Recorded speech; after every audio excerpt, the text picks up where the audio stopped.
आम्बेडकर आम्बेडकर आम्बेडकर आम्बेडकर आम्बेडकर आम्बेडकर। इतना नाम अगर भगवान का लेते तो 7 जन्मों तक स्वर्ग मिल जाता। नमस्कार साथियों, जय भीम। मैं अनुरुद्ध सिंह विद्रोही, राष्ट्रीय अध्यक्ष मंडल आर्मी। साथियों, तड़ीपार अमित शाह ने भरे सदन में बाबा साहब अम्बेडकर का अपमान किया है और यह एक जघन्य अपराध है, अक्षम्य अपराध है। तड़ीपार ने भरे सदन में बाबा साहब अम्बेडकर की तुलना अपने कथित भगवानों से करने की कोशिश की है। तड़ीपार जो हेडगवार गोवलकर का चेला है, जो मनु का मानस पुत्र है, उसने जो कुकृत किया है वो एक अक्षम्य अपराध है। बाबा साहब के अपमान करने का अपराध एकदम अक्षम्य है। अभी भी अगर अमित शाह को अकल आ गई हो, इस विरोध को देखते हुए सदन से लेकर सड़क तक हर जगह देश भर में जो अमित शाह का विरोध हो रहा है, उसको देखते हुए अगर अभी भी इस तड़ीपार को अकल आई हो तो बाबा साहब से तत्काल पूरे देश के सामने माफी मांगने का काम करे। किस भगवान की बात कर रहे हो? कौन से स्वर्ग की बात कर रहे हो अमित शाह? जरा हमें बताओ। जब इसी देश के अंदर दलितों पर, पिछड़ों पर, वंचितों पर अत्याचार होता है, तब कहां होता है तुम्हारा भगवान? जब मुझे बताओ, जब मंदिरों में बहनों बेटियों के बलात्कार होते हैं और उनके समर्थन में तिरंगा यात्रा निकाली जाती है, तब कहां होता है तुम्हारा कथित भगवान? किस भगवान की बात कर रहे हो अमित शाह? जरा बताओ कि जब दलितों को नल से पानी लेने के लिए पीट पीट के मार दिया जाता है, उनके घर जला दिए जाते हैं, तब कहां होता है तुम्हारा भगवान?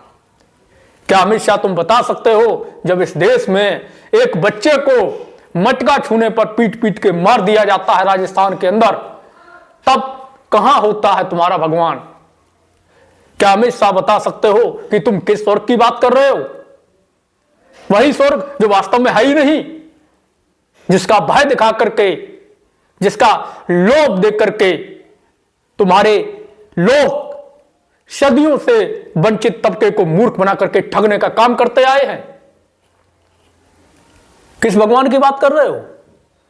वो भगवान जो आतंकी हमलों पर चुप रहता है, वो भगवान जो मासूमों की हत्याओं पर चुप रहता है, वो भगवान जो भूखे बच्चों को तड़प तड़प के मरते हुए देखता रहता है, या वो भगवान जिसके दर पर बाहर हजारों लोग कटोरा लिए हाथ में बैठे होते हैं, एक रोटी के टुकड़े की आस में, एक तन पे लत्ते की आस में, एक अनाज के दाने की आस में, एक घूंट दूध की आस में, और उसके मंदिर में दूध का जो धार है वो बहती है और वो धार जो बह करके नालियों में समा जाती है। किस भगवान की बात कर रहे हो?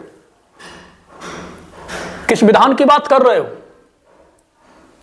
जब मनु के मानस पुत्र हेडगवार गोवलकर के चेले अमित शाह और उनकी कथित टीम जब देश में पेशवाई को स्थापित नहीं कर पा रही है, जब अम्बेडकरवादी वैचारिक लोगों के आगे लगातार हारती जा रही है, तो बौखलाहट में ये लगातार बाबा साहब का अपमान करने का काम कर रहे हैं।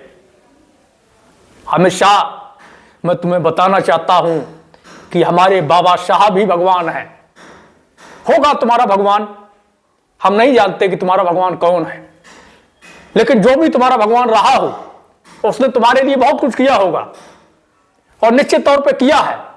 उसी की आड़ लेकर के तुमने लूट लूट करके अपने खजाने भरने का काम किया है। उसी की आड़ लेकर के तुमने वंचितों, पीड़ितों, शूद्रों, महिलाओं, दलितों, पिछड़ों, मत पिछड़ों पर जुर्म और अत्याचार अनगिनत सालों से किए हैं, लेकिन उस भगवान ने कभी हमारी पीड़ा को नहीं समझा। उस भगवान ने कभी दलितों की पीड़ा को नहीं समझा, कभी किसानों की पीड़ा को नहीं समझा, कभी वंचितों की पीड़ा को नहीं समझा, कभी महिलाओं की पीड़ा को नहीं समझा, कभी शूद्रों की पीड़ा को नहीं समझा। हजारों सालों से इस देश में अर्जक कमेरा किसान वंचित समाज के साथ पशुवत व्यवहार होता आया है, लेकिन कभी भी वो तुम्हारा कथित भगवान इस अर्जक कमेरा वंचित शूद्र अतिशूद्र महिलाओं को बचाने के लिए नहीं आया। कभी भी उनके समर्थन में उसने एक शब्द नहीं बोला, कभी नहीं कहा कि इन पे अत्याचार मत करो। और आज तुम बात कर रहे हो कि अम्बेडकर अम्बेडकर अम्बेडकर अम्बेडकर, जितनी बार बोल रहे हो उतनी बार अगर भगवान का नाम लिए होते तो स्वर्ग मिल जाता। तो सुनो अमित शाह, हमारे लिए स्वर्ग क्या है? हमारे लिए स्वर्ग है सदन में हमारी अनुपातिक भागीदारी, हमारे लिए स्वर्ग होगा विधानसभा और लोकसभा में हमारी अनुपातिक हिस्सेदारी। हमारे लिए स्वर्ग होगा यूनिवर्सिटियों में हमारे कुलपति, हमारे प्रोफेसर, हमारे टीचर्स और हमारे छात्रों की बढ़ती हुई संख्या। हमारे लिए स्वर्ग होगा देश के सिस्टम, देश की संस्थाओं पर, देश की मीडिया में, ब्यूरोक्रेसी में, न्यायपालिका में, कार्यपालिका में, प्राइवेट सेक्टर में हमारा अनुपातिक संख्या अनुपात में प्रतिनिधित्व। हमारे लिए स्वर्ग होगा अच्छा जीवन, अच्छे कपड़े, अच्छी शिक्षा और सम्मान व स्वाभिमान, ये हमारे लिए स्वर्ग होगा। हमारे लिए स्वर्ग होगा तमाम सुख सुविधाएं, वो जो आज तुम लोग भोग रहे हो वो हमें भी मिले, वो हमारे लिए स्वर्ग होगा। स्वर्ग अगर कहीं है तो इसी धरती पर है, लेकिन वो स्वर्ग केवल और केवल कथित उच्च जातियों के हाथ तक सीमित है और भगवान का डर दिखा करके और स्वर्ग को कथित उच्च जातियों ने अपने कंट्रोल में रखा हुआ है।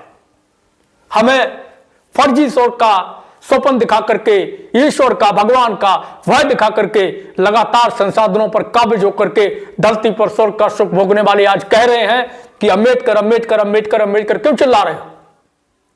अरे हम इसलिए अम्बेडकर अम्बेडकर चिल्ला रहे हैं कि तुम्हारे भगवान ने तो वंचितों को पानी पीने तक का अधिकार नहीं दिया।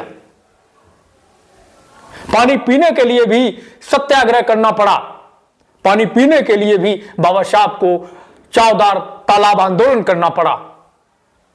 पानी पीने के लिए भी आज तक तमाम दलितों की, अछूतों की, शूद्रों की हत्याएं हो रही हैं, लगातार उनकी हत्याएं हो रही हैं। चाहे मामला मध्य प्रदेश का हो, जहां एक दलित को खेत में पानी लेने के लिए मार दिया जाता है, चाहे मामला राजस्थान का हो, जहां एक मासूम नाबालिग बच्चे को पानी का घड़ा छू लेने पर स्कूल के टीचर के द्वारा पीट पीट के मार दिया जाता है, चाहे मामला किसी अन्य जगह का हो, हर जगह दलितों पर अत्याचार होता है, लेकिन कभी भी तुम्हारा भगवान उन्हें बचाने नहीं आता, उनकी पीड़ा को महसूस नहीं करता, उनको सिंपैथी देने के लिए नहीं आता। इसलिए मैं कहता हूं, सुनो अमित शाह, हम वंचितों का भगवान अगर कोई है तो बाबा साहब अम्बेडकर है। वही है जो हम वंचितों का भगवान है। और आज तुमने हमारे भगवान का अपमान करने का दुस्साहस किया है और तुम्हें इसके लिए माफी मांगनी पड़ेगी। अगर अमित शाह माफी नहीं मांगता, मैं ऐलान करता हूं, जो भी इस अमित शाह का मुंह काला करेगा उसको 11 लाख रुपए का इनाम दिया जाएगा। चाहे सदन के अंदर कोई सांसद करे या सदन के बाहर कोई व्यक्ति करे, उसको 11 लाख रुपए का इनाम दिया जाएगा, जो भी इस तड़ी पर अमित शाह का मुंह काला करेगा। नहीं तो अमित शाह तत्काल बाबा साहब से माफी मांगने का काम करे, पूरे देश के सामने माफी मांगने का काम करे और कान पकड़ के माफी मांगे घुटनों के बल बैठ करके, और ये कहे कि मुझसे गलती हुई है, आज के बाद मैं ना कभी बाबा साहब की तुलना किसी भगवान से करूंगा और ना मैं कभी बाबा साहब का अपमान करने का दुस्साहस करूंगा। जब तक अमित शाह माफी नहीं मांगता है, इसका विरोध होते रहना चाहिए, इसका सदन से लेकर सड़क पर विरोध होना चाहिए और इसके पुतले जलाए जाने चाहिए और इसका अपमान उस लेवल तक होना चाहिए जिसकी कल्पना किसी ने भी ना की हो। इस व्यक्ति को तत्काल सदन से इस्तीफा दे देना चाहिए और जब तक ये इस्तीफा नहीं देता है, समस्त विपक्षी दलों से मैं अपील करना चाहता हूं कि सदन पर कार्रवाई को स्थगित रखा जाना चाहिए। अमित शाह के इस्तीफा तक सदन संचालित नहीं होना चाहिए। ये पहली बार नहीं है जब हैदराबाद गोवलकर के, मनु के मानस पुत्रों के द्वारा हमारे महापुरुषों का अपमान किया गया है। अनगिनत बार ये हुआ है। आखिर कब तक हम ये सब बर्दाश्त करते रहेंगे? आखिर कब तक हम ये सब झेलते रहेंगे? अब इंतहा हो गई है, हद हो गई है, ये सीमा क्रॉस हो चुकी है, पानी सबसे पार जा चुका है। इस अपमान को बर्दाश्त नहीं किया जाएगा। अमित शाह माफी मांगो घुटनों के बल बैठ करके और इस्तीफा दो, उसके बाद ही आगे कोई कार्रवाई बढ़ेगी। अगर मैं सदन में होता तो मैं दावे के साथ कहता हूं कि मैं तब तक सदन को संचालित नहीं होने देता जब तक अमित शाह इस्तीफा नहीं दे देता और सदन में घुटनों के बल बैठ के माफी नहीं मांगता देश के सामने, या फिर मैं खुद इस्तीफा दे देता अगर अमित शाह माफी नहीं मांगता अपने इस कुकृत्य के लिए। क्योंकि जहां जिस सदन के अंदर हमारे महानायक, हमारे वंचितों के रियल भगवान का अपमान होता हो, उस सदन में रहने का कोई औचित्य नहीं बनता है। मैं पुनः यह दावा करता हूं, यह घोषणा करता हूं कि जो भी इसका मुंह काला करेगा उसको 11 लाख रुपए का इनाम दिया जाएगा। शेयर करिए और इसको अमित शाह तक पहुंचाइए। धन्यवाद। जय भीम अमित शाह।